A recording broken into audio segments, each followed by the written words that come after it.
اعوذ باللہ السمیع العلیم من الشیطان اللعین الرجیم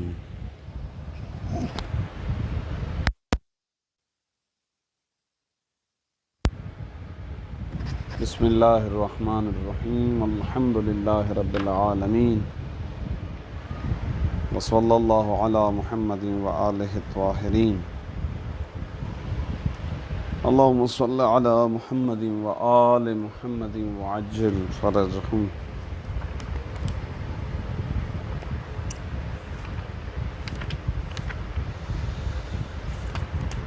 النوع الاول من المبنیات المضمرات۔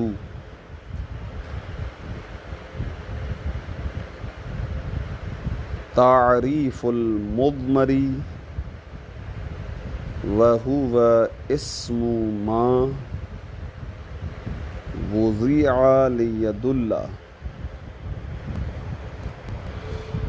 على متکلم او مخاطب او غائب تقدم ذکرہ لفظا نحو قولہ تعالی ان اللہ هو الرزاق او معنى نحو قولہ تعالی اعدلوا هو اقرب للتقوی او حکما نحو قولہ تعالی وَلِأَبَوَيْهِ لِكُلِّ واحد منہما السدس۔ موضوع گفتگو مبنیات ہے۔ ہماری گفتگو مبنیات کے باب میں شروع ہو چکی ہے، اور گزشتہ درس میں آپ کی خدمت میں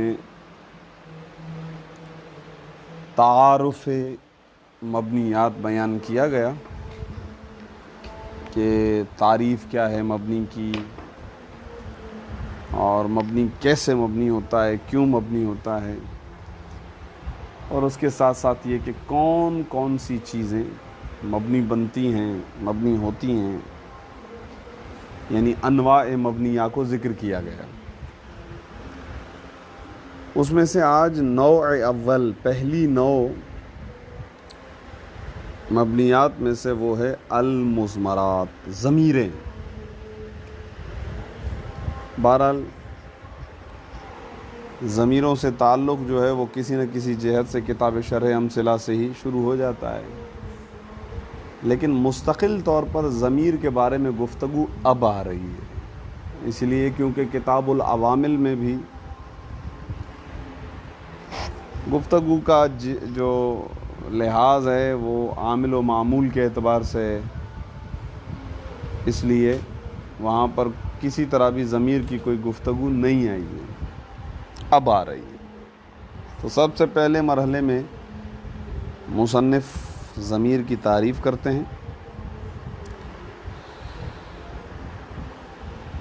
تعریف کے بعد اس کی ایک حالت جو کہ تعریف سے ہی مستنبت ہے، تعریف سے ہی نکلتی ہے، اس کی تین حالتوں کو بیان کرتے ہیں، اور پھر آتے ہیں اقسام ضمیر کی طرف۔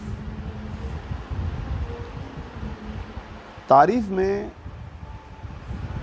وہ کہتے ہیں کہ ضمیر، جسے ہم انگلش میں پروناؤن کہتے ہیں، وہ کیا ہے؟ پروناؤن حقیقت میں وہ ناؤن کو ریپلیس کرتے ہیں، اس کی جگہ پر جو ہے ہم پروناؤن کو لے کر آتے ہیں۔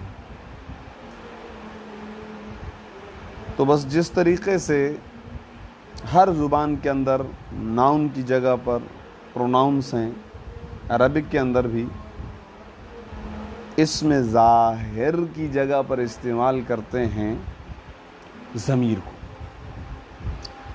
بس اس اعتبار سے ضمیر جس کو وضع کیا گیا ہے تاکہ وہ دلالت کرے متکلم پر یا مخاطب پر، یا پھر کہتے ہیں ایسے غائب پر کہ جس کا ذکر پیچھے گزر چکا ہو. یہ اہم ہے. اس تعریف کے اندر جو لفظ تقدمہ آئے گا، اس تقدمہ کا تعلق غائب سے ہے. یعنی جب آپ کہتے ہیں عربی میں، فرض کریں اردو میں بھی ہم جب کہتے ہیں وہ، تو یہ وہ کا استعمال اس وقت تک جائز نہیں ہے اور قبیح ہے اور کلام کے اندر اہمال کو لے کر آ جاتا ہے جب تک آپ پیچھے کوئی ایک نام نہ لے لیں. ایک مرتبہ آپ نام لے کے آپ بولتے رہیں گے وہ تو اب سمجھ میں بھی آئے گا کہ وہ کون وہ. لہذا فرماتے ہیں کہ وہ ضمیر کے جو غائب کے لیے وضع کی گئی ہے اس کی یہ شرط ہے کہ اس کا ذکر پیچھے گزر چکا ہو، اس غائب کا ذکر پیچھے گزر چکا ہو.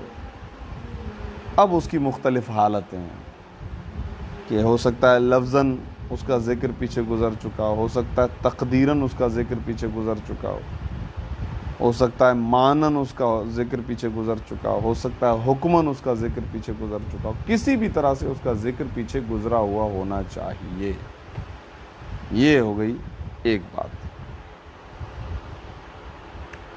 پھر آتے ہیں کہ اس کی کتنی ضمیریں ہیں، تو مشہور دو ہی، متصل و منفصل، یعنی یہ ہم شروع سے پڑھتے ہوئے آ رہے ہیں.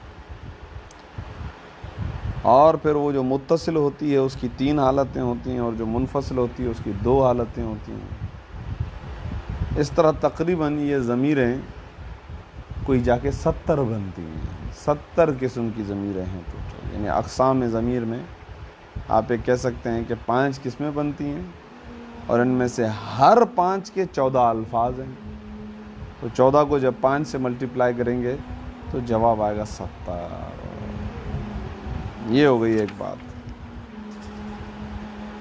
پھر دیکھتے ہیں اگلے سبق کے اندر ضمائر کے سلسلے میں بہت ہی اہم بحث ہے. دیکھتے ہیں کہاں پہنچتے ہیں. بسم اللہ الرحمن الرحیم.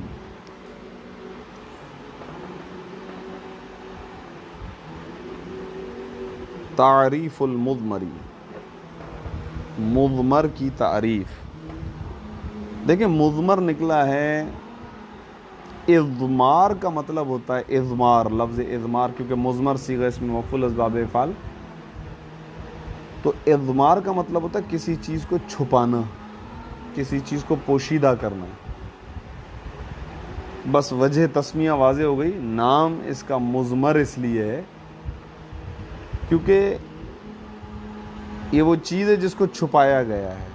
حقیقت میں دیکھا جائے تو ہم نے اس کے ذریعے سے اس میں ظاہر کو چھپایا ہے. نام نہیں لیتے، اس کی جگہ پر ہم ذکر کر دیتے ہیں ضمیر کو. تو جب ہم کہتے ہیں اضمار، تو اضمار کا مطلب یہ ہوتا ہے چھپانا. اور ہم چھپاتے کس کو ہیں؟ اس میں ظاہر کو. نام نہیں لیتے ہیں، اس کی جگہ پر ہم ضمیر کر دیتے ہیں. یہ جہت ذہن میں رہے.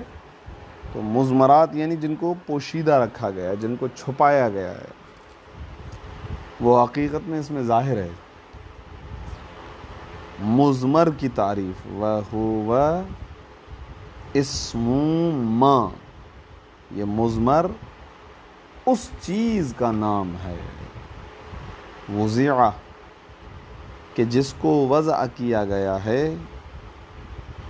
لِيَدُ اللہ، لام متعلق وضع ہے. علت وضع کیا ہے؟ کیوں وضع کیا گیا ہے؟ لِيَدُ اللہ، تاکہ یہ مضمر دلالت کرے علی متکلم، متکلم پر. میرا نام فرض کریں نام ہے مظہر، میں اپنے نام کی جگہ پر کہتا ہوں میں، انا عربی میں. تو اس انا کو وضع کیا گیا ہے تاکہ متکلم پر دلالت کرے، کلام کرنے والے پر دلالت کرے. او مخاطبن، مخاطب پر دلالت کرے، مثلا جیسے لفظ انتا. اب یہ لفظ انتا کو جو وضع کیا گیا ہے تو اس لیے تاکہ یہ دلالت کرے اس بات پر کہ یہ لفظ وضع کیا گیا ہے کس کے لیے؟ مخاطب کے لیے. نام کی جگہ پر ہم لفظ انتا استعمال کرتے ہیں. نہیں کرو یار، کالیں نہیں کرو یار، ریکارڈنگ کٹ جائے گی بھائی. خوب. او غائبن. اب دیکھیں متکلم اور مخاطب کی صفت نہیں لے کر آئے ہیں، لیکن غائب کے لیے آگے صفت لے کر آ رہے ہیں. گویا صفت ایک طرح کی قید ہوتی ہے، ایک طرح کی شرط ہوتی ہے، اور اس مضمر کو وضع کیا گیا ہے تاکہ وہ دلالت کرے ایسے غائب پر تقدم ذکرہ، کہ جس کا ذکر گزر چکا ہو. جس کو ہم یہ کہتے ہیں کہ یہ ضمیر کہاں پلٹ رہی ہے، ہم یہ کہتے ہیں نا اس ضمیر کا مرجع کہاں ہے، یہ ضمیر کہاں پلٹ رہی ہے، تو وہ ہم زیادہ تر کہتے ہیں غائب کے بارے میں. خوب. اب یہاں پر چونکہ میں نے کتاب ہدایہ کے متن میں تو دیکھا کہ انہوں نے یہ بحث کی ہی نہیں ہے، لیکن ممکن ہے کہ شاید آگے چل کر کہیں پر یہ بحث آ بھی جائے مغنی وغیرہ کے اندر. وہ یہ ہے کہ یہ لفظ تقدمہ طے ہے یہاں پر کہ یہ صفت غائب ہے، یہ صفت متکلم اور صفت مخاطب نہیں ہے. یعنی ایسا نہیں ہے کہ ایسا متکلم جو پیچھے گزر چکا ہو، نہیں نہیں، ایسا مخاطب جو پیچھے نہیں، ایسا غائب کے جو پیچھے گزر چکا ہو، جس کا ذکر پیچھے گزر چکا ہو. یہ ذہن میں رکھیے گا. تو اس سے کیا سمجھ میں آیا؟ اس سے سمجھ میں آیا کہ انا اور انتا کا مرجع دیکھنے کی ضرورت نہیں ہے. پیچھے کوئی ایسی چیز نہیں ہوگی کہ کہا جائے کہ انا کی ضمیر کہاں پلٹ رہی ہے، انتا کی ضمیر کہاں پلٹ رہی ہے، یہ کہنے کی ضرورت نہیں ہے. ہاں لیکن جب بھی ہوا کی ضمیر آئے گی، غائب ہو وہما ہم یا ہما ہننا، جب بھی یہ ضمیریں آئیں گی تو فوری طور پر بحث آئے گی تقدم ذکرہ کہاں ہے، وہ کہ جس کا ذکر پیچھے گزر چکا ہے. البتہ یہاں پر ایک بات ضرور ہے، وہ کیا؟ یہ تو صاحب ہدایہ کی عبارت سے سمجھ میں آیا، لیکن یہ بات ذہن میں رہے کہ ایسا نہیں ہے کہ مخاطب کی ضمیر پلٹتی نہیں ہے. کس کی طرف پلٹے گی کیا، یہ ایک الگ بحث ہے. یا متکلم کی ضمیر پلٹتی نہیں ہے، ایسا نہیں ہے. رجوع ہوگا اس کا، کہاں ہوگا، کیسے ہوگا، یہ ایک الگ مستقل بحث ہے جس کا کتاب ہدایہ میں نام ہی نہیں ہے. اور ان کی یہاں کی عبارت بھی فقط اور فقط غائب کی قید ہے. ایسا غائب کہ تقدم ذکرہ، کہ جس کا ذکر پیچھے گزر چکا ہو. ذکر ہو سے مراد ہے مرجع. مرجع یعنی جہاں ضمیر رجوع کر رہی ہے. اب اس مقام پر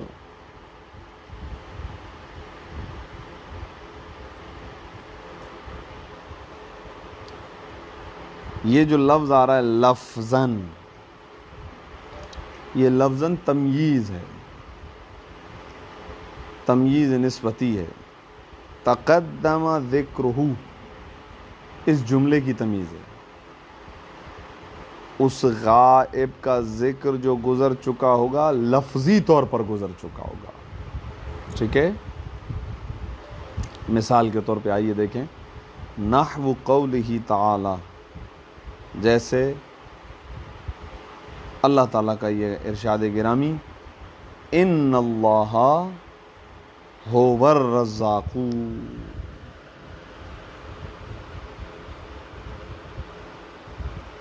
اب آپ دیکھیں، غور کریں، انا حرف مشبہ بالفعل، لفظ اللہ منصوب لفظاً اسم انا، ہوا یہ ضمیر غائب ہے.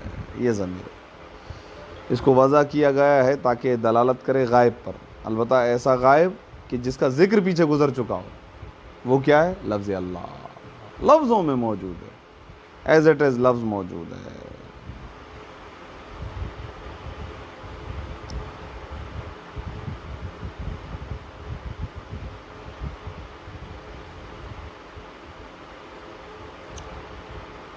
اب یہاں پر میں نے ابھی خلاصے میں ابھی آپ کو خارج میں جو خلاصہ بتایا وہاں پر میں نے کہا کہ تقدم ذکر کی 4 حالتیں ہیں. مصنف نے یہاں پر 3 حالتیں بیان کی، چوتھی حالت بیان نہیں کی ہے، اور وہ چوتھی حالت ہے تقدیراً.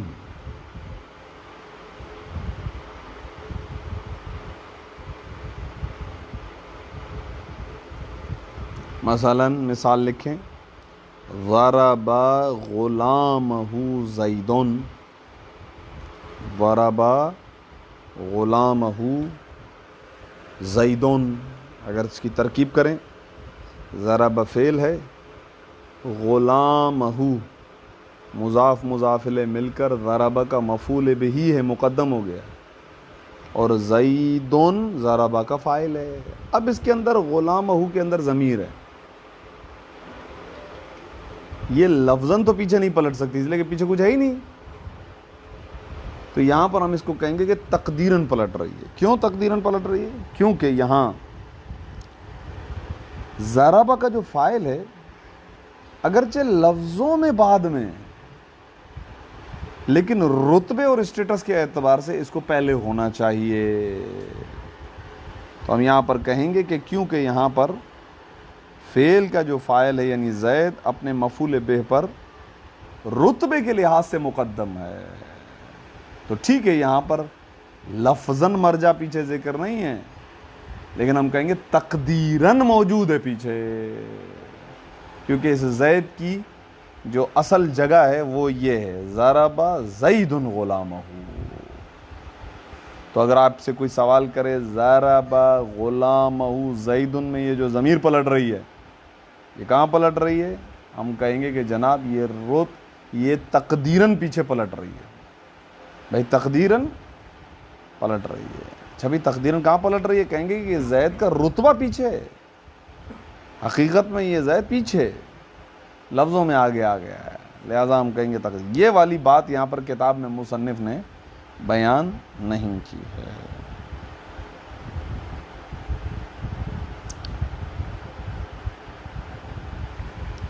اب ایک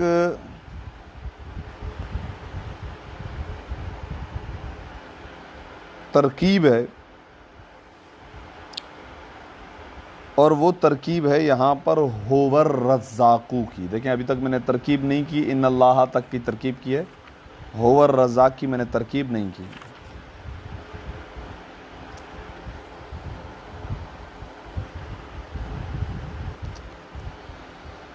یہاں پر لفظ ہوور، یہ لفظ اللہ کی طرف ضمیر پلٹ رہی ہے لفظاً، البتہ یہ ترکیب میں کچھ نہیں ہے. اور لفظ الرزاق مرفوع لفظاً خبر ہے انا کی. یہ ایک نئی چیز آ گئی ہدایہ پڑھتے ہوئے آپ کے لیے، ٹھیک ہے. ہوا ترکیب میں کچھ نہیں ہے. کیوں جناب؟ اس کی وجہ یہ ہے کہ انشاءاللہ آپ آئیں گے اگلے سبق میں، تو اگلے سبق کا جو آخری حصہ ہے وہاں پر ضمیر کی ایک قسم بیان کی گئی ہے جس کو کہتے ہیں ضمیر فاصل. اس ضمیر فصل کے بارے میں بالکل آخری جملہ دیکھیں کیا لکھا ہوا ہے، تنبیہ ھذا الضمیر یفید التأکید والحصر ولا محل له من الاعراب. ترکیب میں اس کا کوئی محل ہی نہیں ہے، ترکیب میں اس کی کوئی جگہ ہی نہیں ہوتی ہے، اس کو ترکیب میں کچھ نہیں کہتے. اور یہ آتی کہاں پر ہے؟ تو اوپر جملہ دیکھیں، قد يدخل بین المبتدأ والخبر، جہاں سے شروع ہو رہا ہے نا ضمیر فصل، وہاں پر یہ لکھا ہوا قد يدخل بین المبتدأ والخبر. یہ مبتدا اور خبر کے درمیان میں آ جاتی ہے، نہ فقط مبتدا اور خبر کے درمیان میں بلکہ کبھی کبھار نواسخ کے اسم اور اس کے درمیان خبر کے درمیان بھی آ جاتی ہے. اس کو ضمیر فصل کہتے ہیں. دونوں معرفہ ہوں. اب اگر آپ یہاں پر دیکھیں تو لفظ اللہ بھی معرفہ ہے، لفظ الرزاق بھی معرفہ ہے، تو یہ درمیان میں جو ضمیر آئی ہے یہ ہے ضمیر فاصل. اور ضمیر فصل کی کوئی ترکیب نہیں ہوتی ہے. تو ترکیب کیا ہوئی؟ انا حرف مشبہہ بالفعل، اللہ اس میں انا ہو و ضمیر فاصل، الرزاق انا کی خبر. یہ نقطہ واضح ہوا؟ یہ ذرا اہم نقطہ تھا. اب ہم آتے ہیں او معنن. یہ تیسری حالت ہو گئی ہماری گنتی کے مطابق، ان کے مطابق دوسری. معنن کیا ہے؟ کہہ رہے ہیں پیچھے ایک لفظ ہے لیکن ضمیر ڈائریکٹ اس لفظ کی طرف نہیں پلٹ رہی ہے، بلکہ اس لفظ سے ایک معنی سمجھ میں آ رہا ہے اور اس معنی کی طرف وہ ضمیر پلٹ رہی ہوتی ہے. اس کو کہتے ہیں ضمیر کا معنن پلٹنا. آئیے مثال ملاحظہ کریں. مشہور مثال ہے، قرآنی مثال ہے.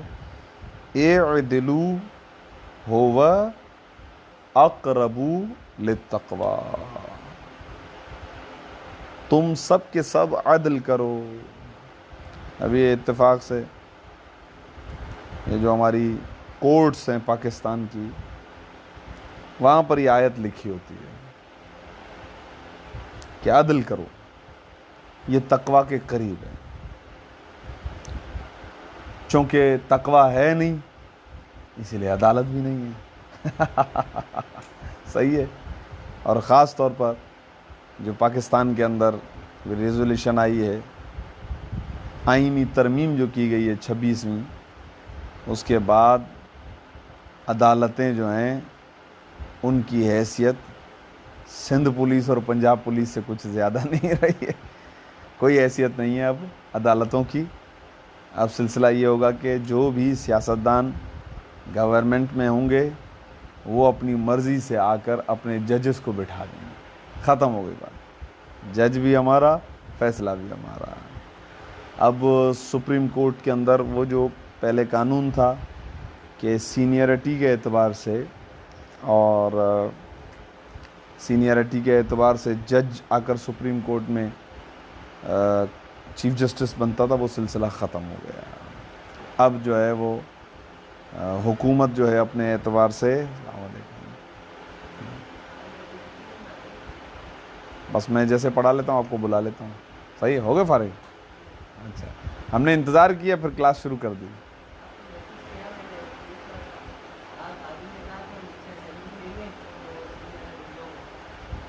اچھا اچھا اچھا.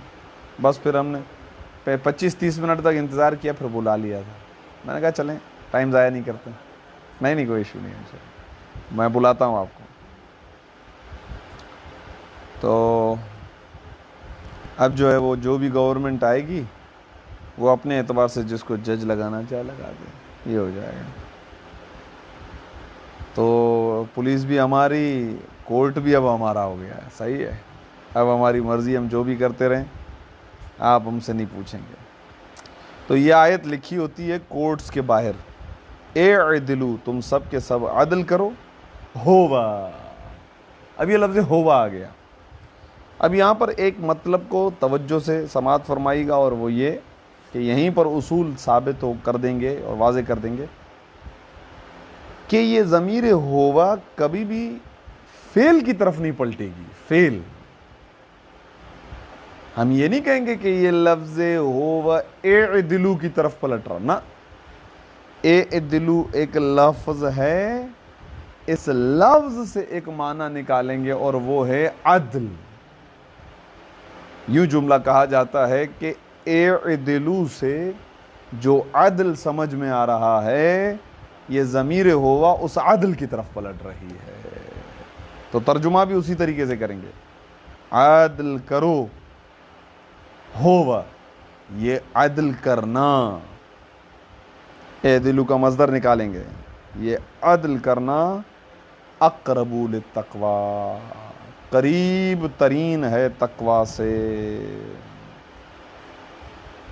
واضح آگا؟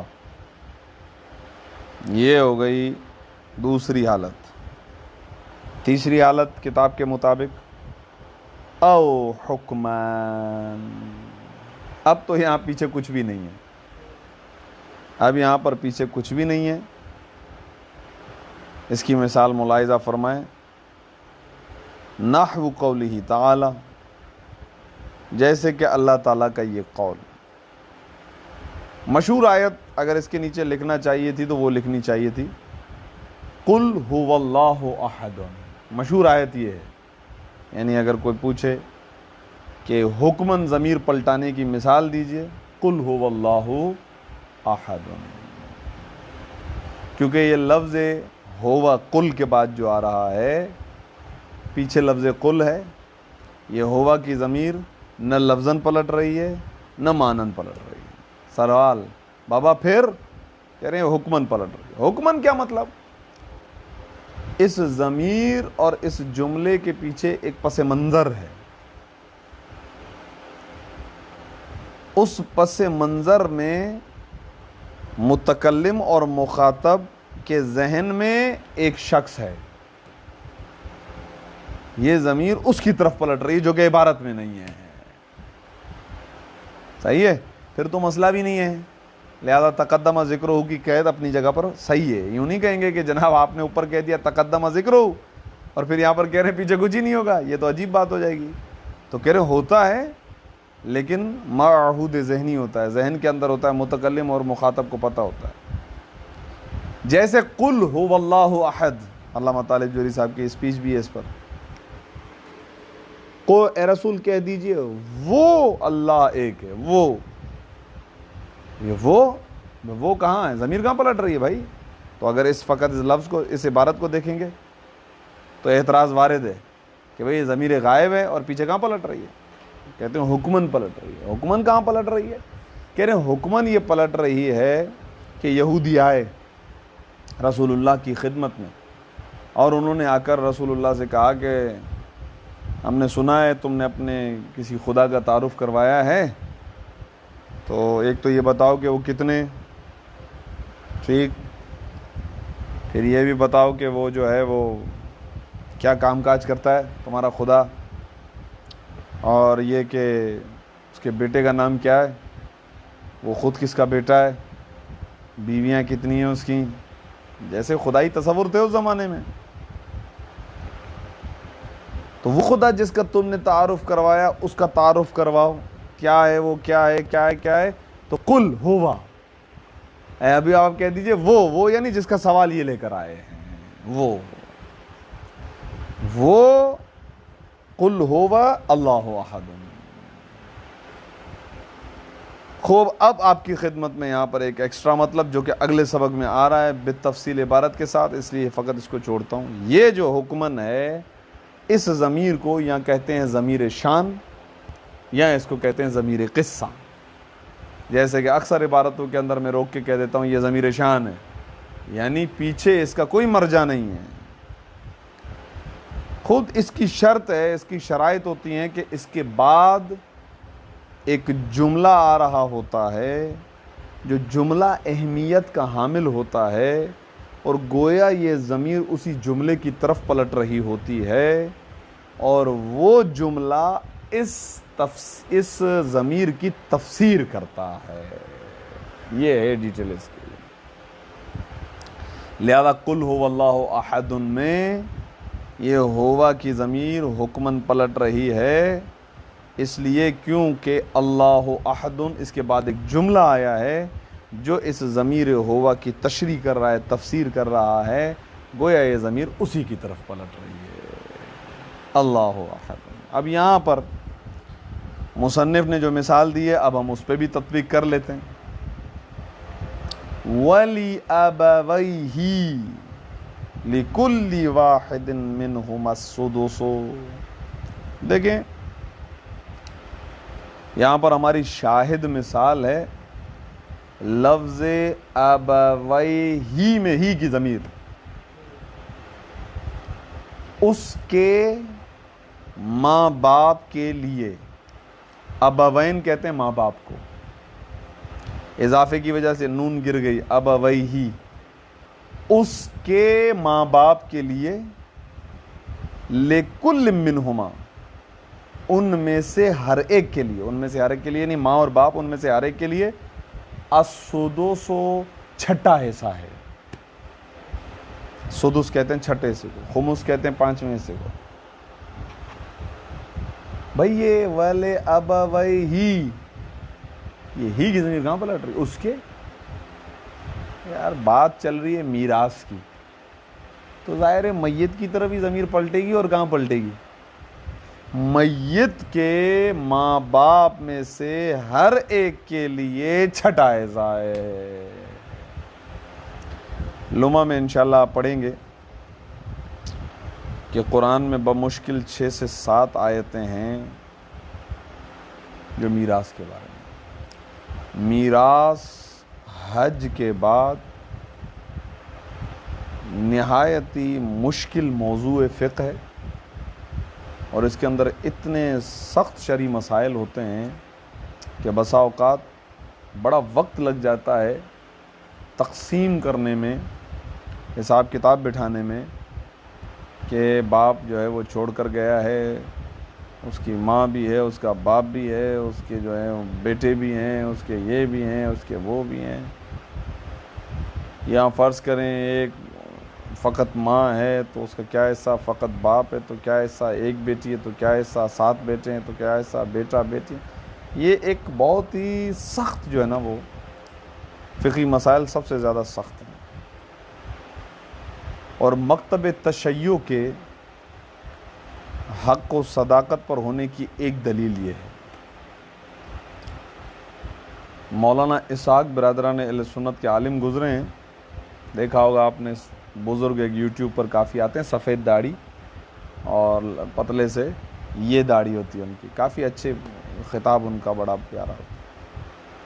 ان کا ایک اعتراف موجود ہے، وہ کہتے ہیں کیونکہ تشیع کے پاس رسول اللہ کے بعد ان کے ائمہ کا ایک سلسلہ ہے، اور رسول اللہ کی حدیثوں کے ساتھ ساتھ ان کے پاس ائمہ معصومین کی احادیث بھی ہیں، جس کی وجہ سے ان کے پاس میراث کے مسائل جس قدر ترتیب کے ساتھ اچھے طریقے سے ایک پورا سسٹم میراث کا بنا ہوا، ایسا کسی کے پاس نہیں ہے۔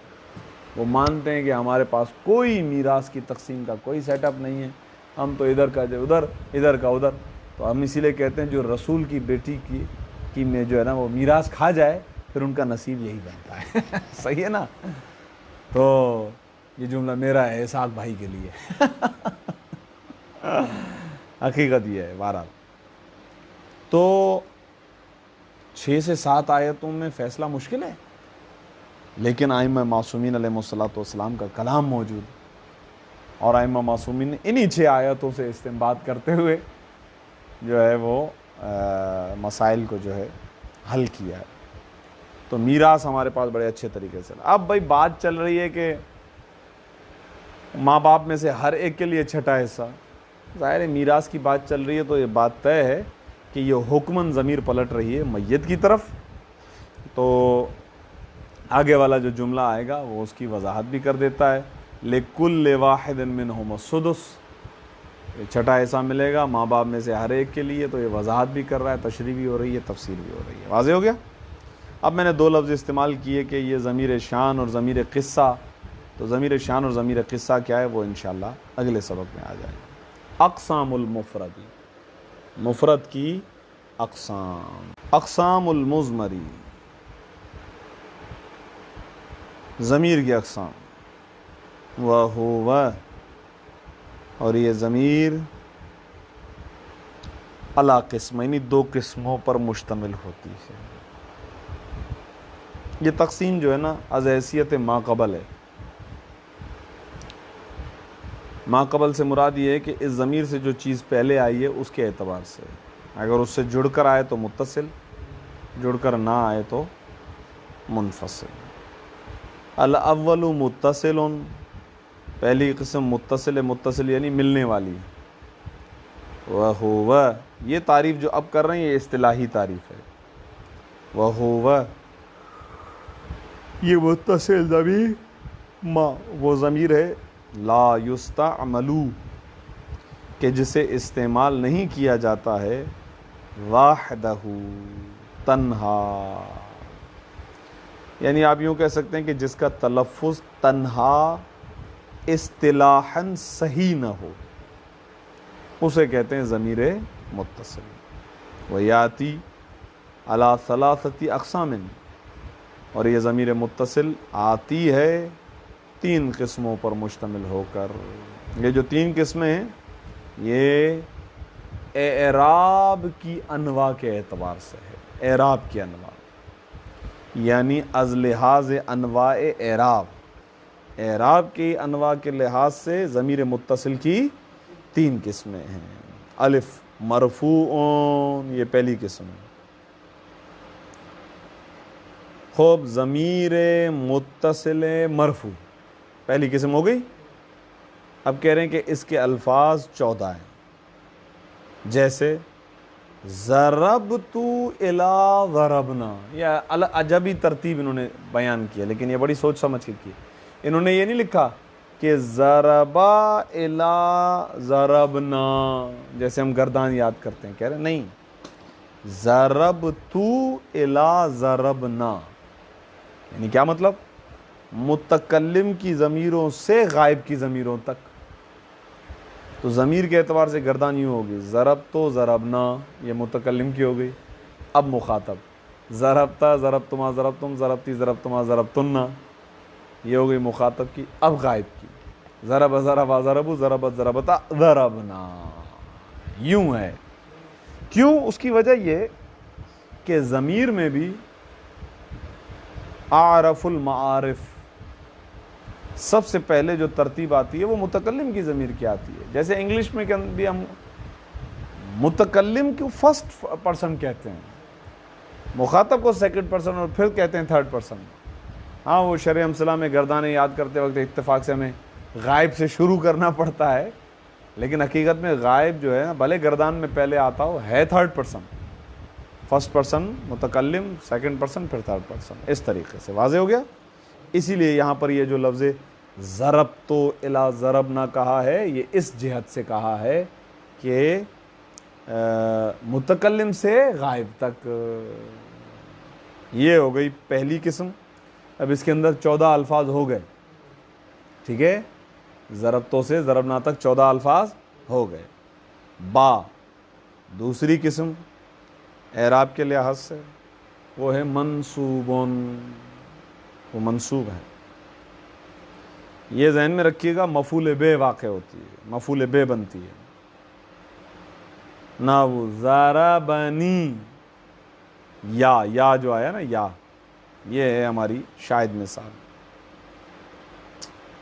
الا ضربہن، گردان کریں تو اس طریقے سے ہوگی، ضربنی ضربنا ضربک ضربکما ضربکم ضربکی ضربکما ضربکن ضربہو ضربہما ضربہم ضربہا ضربہما ضربہن۔ تو یہ جو ضربہ کے ساتھ جڑ رہی ہیں ضمیریں، جڑ رہی ہیں، اس لیے متصل ہیں، اور پھر یہ منصوب اس لیے کیونکہ یہ ترکیب میں مفعول بہ واقع ہو رہی ہیں۔ صحیح ہے؟ جیم مجرور، نحو غلامی،